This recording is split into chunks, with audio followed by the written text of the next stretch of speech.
Assalamu alaikum, assalamu alaikum.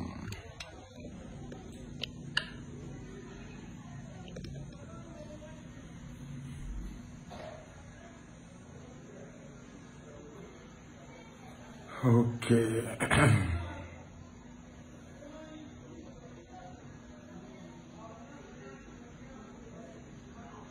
Okay. Assalamu alaikum, ambalma maliyan, ambaw fo kaw barkada, apalma ke ani aw denga do amara sila filu chercheur. Kahini aw fe aka émission aka partager ay kerbla révélation an ka siga fon fena iba kalama ka be confirmera. Tesit attaque janfa de dun, fransika janfa de dun, esiya famu minisma ka janfa de dun. Amana kanan dado ala kawako ko bade ne kera tesit donc aya partager armée et communiquer ke état major communiquera amana communiquer kalanga da aw klokan drone be yira ko ina donc aya partager aka kerbla aka partager cha voilà donc ama damne ça otemelen ko ambe foli blanga chef ko mando chef tiami aidara kawako fuati ala son kabako fura la fura min n'a bɛ bana baden furakɛ tension diabète furudimi rendimi kɔdimi prostate a ka ca sirifukɛ ka numéro 78 03 03 a ka numéro 78 03 03 donc a ye partage ca ɲɛ ta u bɛ ka vidéo signalé voilà o tɛmɛlen kɔ an bɛ an ka belebele fo n'o ye Seko Lasana Kanɛ belebele dalen bɛ Segu a ye baara min kɛ transition dɛmɛli la ka se bi ma il ka tagali ka se bima Seko folendo alisa ka continuer dɛmɛ fɛ ka Segu karamɔgɔ na dɔnnibaga bɛɛ fo ka sharafa buya Aidara ka foli biya Aidara ka se Sofi Blan ninnu ma u bɛɛ ka foli belebele bɛ nin yɔrɔ la voilà donc o tɛmɛlen kɔ an bɛ le politologue fo n'o ye Seku Tunkara a fana a ka foli bɛ yan fo États-Unis activiste fɛn fɛn bɛ ka Mali dɛmɛ tiɲɛ kan ka faso dɛmɛ kɔnɔnajɛlenya la faso kanu ka an ka foli bi bɛɛ ye wa an ka dɛmɛ a bɛ se u bɛɛ ma voilà donc voilà an b'a daminɛ san d'un moment à l'autre donc a y'a partagé u bɛ ka vidéo signalé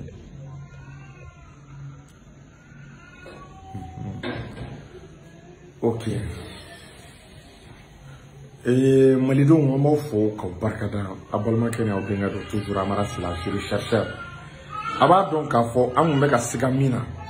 n'o de ye tesit attaque ye kabako koba de kɛra tesit attaque kɔnɔna la terrorisiw ye dɛmɛ dɔ de sɔrɔ a b'a kalama terrorisiw ye drone dɔ ka dɛmɛ de sɔrɔ drone min bɛ renseignement di drone min bɛ kunnafoni di drone min bɛ est-ce qu'il y a faamu an ka sirasiw ka position di yani attaque cɛ a b'a kalama k'a fɔ état major ka communiqué la ko drone dɔ de yera sanfɛla la o drone a bɛ ka kanw jateminɛ o drone a bɛ ka Mali armée ka position jateminɛ drone a nana ka renseignement mako bɛ renseignement ni fɛn o fɛn na drone nana ka na o renseignement ta est-ce qu'il y a faamu donc drone kɛlen k'o renseignement ta en même temps ko arme lourde baden arme lourde ba de yera terroriste bolo tesit yan fana ne t'a dɔn terroriste depuis ala kanda ma mais ko terroriste bɛ se ka drone sɔrɔ c'est la première fois a fɔra ko France bɛ k'a ka minɛn laban cɛ kunun ka bɔ Gawo bɛɛ sigilen mɛ n'a ye k'u bɛ sɔn ka attaque kɛ drone ye jɔn ka drone ye ɲɔgɔn nɛgɛ yɛrɛ tɛ na nin drone tɛ dugu fila ka drone ye nin drone ye France ka drone de ko donc drone de yera sanfɛla la esi y'a faamu ani arme lourde terroriste ye ni arme ninnu bɔ min o ye ni arme sophistiquée ninnu bɔ min donc drone ninnu kɛlen ka ye armée malienne u ye armée malienne ka position ta esi y'a faamu donc i b'a ye k'a fɔ muguci de daminɛ la terroriste filɛ nin ye ka na Mali attaquer daminɛ parce que fo an ka kelen fɔ mɔgɔw ye mɔgɔw ka fɛn dɔ bila u hakili la u ka fɛn dɔ dɔn ni drone tɛmɛna yɔrɔ la nin tɛ France siɲɛ fɔlɔ ye à plusieurs reprises an ye kangari da France ye k'u ka avion kana an ka territoire survolé u ka avion kana tɛmɛ an ka sanfɛla la u ka avion kana se an ka sankolo ma France ma sɔn u bɛ ka kɛ u yɛrɛ ta ye u bɛ ka kɛ yɛrɛ sago kɛ ye tuma bɛɛ u b'an ka sanfɛla n'a hakili b'a la an kana taa yɔrɔ jan gosi Faransi yɛrɛ u da y'a fɔ k'olu ka Rafale an'u ka Mirage an'u ka drone k'olu ye yen zone survolée u ye zone survolée don min na u taara ka taa galon da an ka sarasow la k'an ka sarasow est-ce que i y'a faamu k'olu de civiliw faga k'u bila dingɛ jugu kɔnɔna la donc k'u ka drone y'a filmé i b'a ye k'a fɔ drone ni avion fɛn fɛn b'u bolo a b'u bolo objectif min na est-ce que i y'a faamu k'an ka armée malienne ka position ta k'a di terroristes ma ka armée malienne ka position di juguw ma pour que u ka se ka na fɛrɛ an ma donc armée état-major bɔra ka nin communiqué de kɛ pour la première fois yani attaque ka kɛ drone kana ka munumunu nin b'a yira ko bɔra kulonkɛ la nin b'a yira ko kɛra kɛnɛkanda ye nin b'a yira ko sari Faransi bɛ fɛ ka Mali déstabiliser par tous les moyens i m'a ye u y'a essayer avec les commerçants u ye commerçant dɔw bila k'an ka économie ta otage la o m'u bɔ sisan u yɛrɛ de ka drone u kana an ka kanw filmer k'an ka saraso ka position di u n'an ka mɔgɔw ka kari ɲɔgɔn na tesi mais hali o bɛɛ la n balimaw tigɛ ma don an na la dɛ tesi kɛlɛ ma diya dɛ a ma diya terroristes la an bɛ continuer communiquer ka na nin na i b'a ye k'a fɔ u kɛlen k'o kɛ an ka position dilen san u filɛ nin ye ka mugujugu wulili daminɛ an ka armée la u n'an ka armée karila ɲɔgɔn na an ka armée a ye stratégie dɔw kɛ pour que population civile kana se ka faga parce que armée ka baara ye ka population civile de lakana donc armée ye fɛɛrɛ sugu bɛɛ kɛ ka population civile évacuer pour que population civile degun kana o sɔrɔ pour que population civile i b'a ye k'a fɔ gɛlɛya kana o sɔrɔ balle perdue kana o sɔrɔ pour k'a ka se ka fɛrɛ kɛlɛ ma pour k'a ka se ka corps à corps kɛ est-ce qu'il y a faamu œil pour œil dent pour dent avec les terroristes avec les djihadistes a kɛra dans la zone des 3 frontières la zone des 3 frontières n'a hakili b'a la Faransi de taara galon tigɛ ko yen yɔrɔ tɛ se ka contrôler ko yen yɔrɔ tɛ se ka maîtriser ko G5 tɛ se ka maîtriser ko Faransi tɛ se ka maîtriser ko MINUSMA tɛ se ka maîtriser sɔgɔmada kɛlɛ Mali armée taara tesi minɛn cɛ k'i sigi tesi a kɛra bɛɛ ɲɛna a exploit a ma deli ka kɛ armée fɛ sous région na donc pour que ka Mali armée k'an ka monter en puissance u bɛ fɛ k'o saboter en même temps u bɛ fɛ ka fɛn dɔ saboter sini démonstration de force dɔ bɛna kɛ Mali bɛna minɛn min sɔrɔ n b'a fɔ a ye n ko terrorisme ko de banna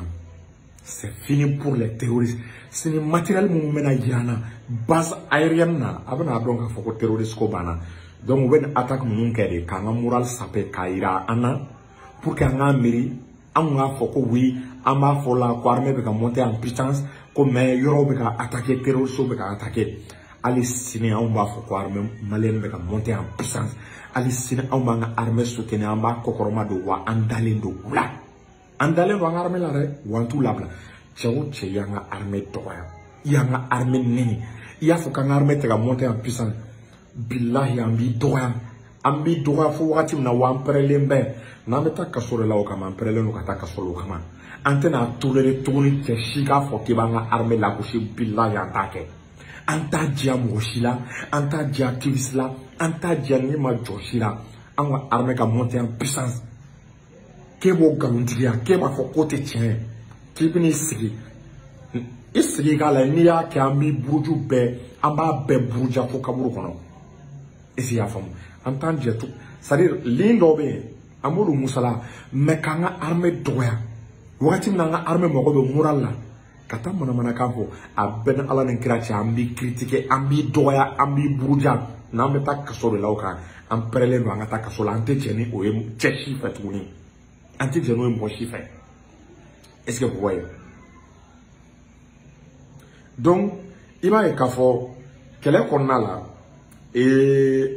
Mali armée an ye terroriste 7 faga sur place est-ce que i y'a faamu k'aw ka moto 7 détruire ani su baden de bɔra a b'a kalama ni armée ye frappe kɛ sa ni frappe kɛra frappe bɛ a tɔgɔ bɔtɔ filɛ kɔnɔ frappe mana kɛ véhicule kan quoi a su identifier ka gɛlɛn quoi armée ye su baden de b'u la minnu tɛ se ka compter mais minnu fagara marifa la balle la est-ce que i y'a faamu o ye 7 mais ko su hakɛ min bɔra an ka frappe aérienne senfɛ non c'est-à-dire o ma se ka compter quoi an ye perte min don k'u fo k'u san ninnu ta dafa 2 la est-ce que i y'a faamu fo ka nin terroriste ninnu san u t'a dafa fila la k'u bɛna bin Mali armée kan k'u bɛna Mali armée attaquer tuguni o banna donc Mali armée la ala ko tiɲɛ an ka mɔgɔ dɔw sara à peu près 17 morts ɲɔgɔn 22 blessés ani k'an ka mɔgɔ 9 olu disparu la est-ce que y'a faamu ani minɛn dɔw tiɲɛna donc an bɛ dugawu kɛ an ka mɔgɔ minnu tanyara ala ka hinɛw la ala k'u dayɔrɔ suma ala k'u jiginyɔrɔ ɲa k'u fara silamɛsuw kan k'an yɛrɛ ɲa k'an ta don kɔnɔ kɛlɛ in cɛ tɛna Mali kɛlɛ kɛ malidenw kɔ an bɛ kɛlɛ in kɛ k'a kun fɔ a danna anw bɛɛ pɛrɛlen don bi ni armée ka wele bilala an ma k'an ka taa patrie défendre nous sommes prêts à nous sacrifier nous sommes prêts à partir sur le front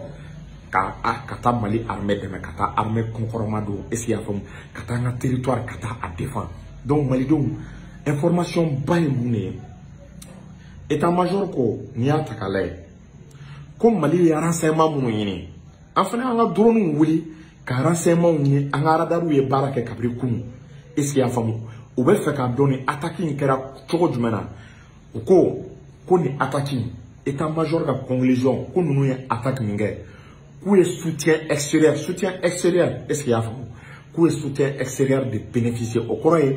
u ye mɔgɔ dɔw ka dɛmɛ u ye jamana dɔw ka dɛmɛ bénéficier est-ce que y'a faamu u ye mɔgɔ dɔw ka dɛmɛ bénéficier minnu tɛ Mali autorités ye donc u ye mɔgɔ wɛrɛw de ka dɛmɛ bénéficier o mɔgɔ wɛrɛw ye jɔn ye anw tɛ munumunu kuma la soit la MINUSMA ou bien la France u ye olu dɔw de ka dɛmɛ bénéficier pour attaquer les positions de l'armée malienne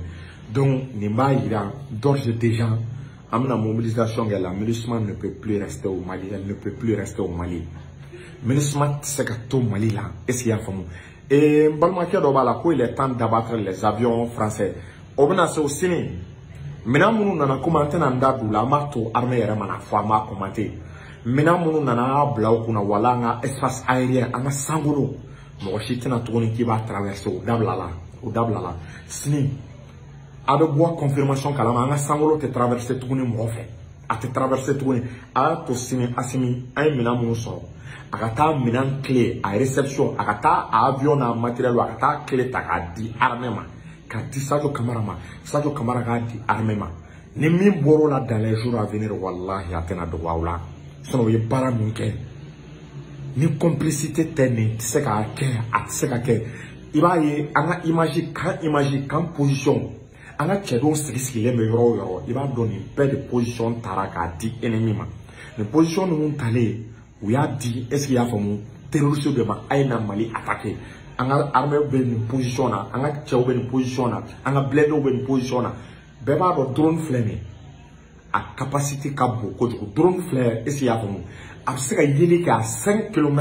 a bɛ se ka kan position bɛɛ sɔrɔ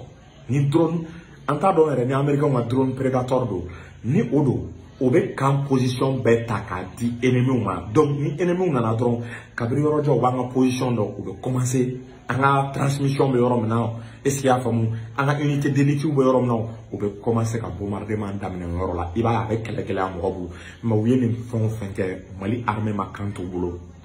kan ma t'u bolo u ma se ka kan minɛ est-ce que y'a faamu u ma se u nana u binna an ka cɛw réagira u ripostera terroristes bolila de ka taa u bolila ka taa k'u ka mɔgɔw to u bolila ka taa k'u ka minɛnw to donc n bɛ min fɔ a ye an ka mɔgɔw u ye baaraba de kɛ est-ce que y'a faamu donc u ye baara min kɛ an b'u fo la k'u barikada an ka sarasi minnu finitigi minnu n'olu taara an bɛ dugawu kɛ ala ka hinɛ olu la ala k'u dayɔrɔ sumaya ala k'u jiginyɔrɔ ɲa ala k'u fara silamɛsuw kan ala ka an yɛrɛ ɲa k'an ta don kɔrɔ mais n bɛ min fɔ a ye u bɛ nin action ninnu kɛ de est-ce que y'a faamu k'an ka moral saboter k'an ka moral saboter o ye mun de ye parce que sini démonstration de force bɛna kɛ sini an ka avion bɛna ye sanfɛla la a programme n'a fɛn bɛɛ bɔra donc u bɛ terroristes bila pour que u kana attaque kɛ pour que a ka fɔ aw ka armée bɛ ka monter en puissance aw bɛna taa minɛnw yira mɔgɔw la alors que a ka kanw bɛ ka attaquer mais a kana bi a piège kɔnɔ a kana bi a piège kɔnɔ u bɛ o fɛ k'o image de di u ni se tɛ anw ka armée ye u ni anw ka armée tɛ se terroriste la u tɛ fankelen fɛ dɛ u ye nɛgɛ Amadu Tumani Ture la mais ATT ka temps na réseaux sociaux kun ka développer ka se nin degré ma bon actuellement réseaux sociaux développera u ni janfa nana système o système na u ni fɛɛrɛw nana système o système na anw b'a janfa waraka est-ce que y'a faamu k'a tiɲɛ la réalité k'a da malidenw tulo kan ay n'a bɛ da ka armée la malidenw a ye da ka armée la n'a bɛ sɔn a ka armée a ye sɔn a ka armée donc janfa de bɛ Mali kama complot international de bɛ Mali kama donc ko in bɛɛ bɛna ban sini minɛn minnu bɛ na a tɛ si la tuguni k'i b'i to i kɛra jamana wɛrɛ drone o i kɛra jamana wɛrɛ minɛn o k'i b'i to k'i bɛ Mali sankolo k'i b'a pan i tɛ sɔn a ma tuguni à partir de demain ka Mali sankolo pan Mali t'a kalama Mali m'a yamaruya di Mali ma jɛn n'a ye a y'a bila o kunna k'o de banna a vie ye o banna pewu a banna a banna.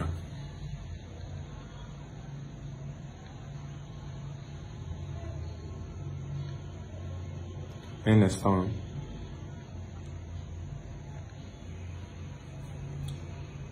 Donc, faire mais on le voit là quoi. Voilà.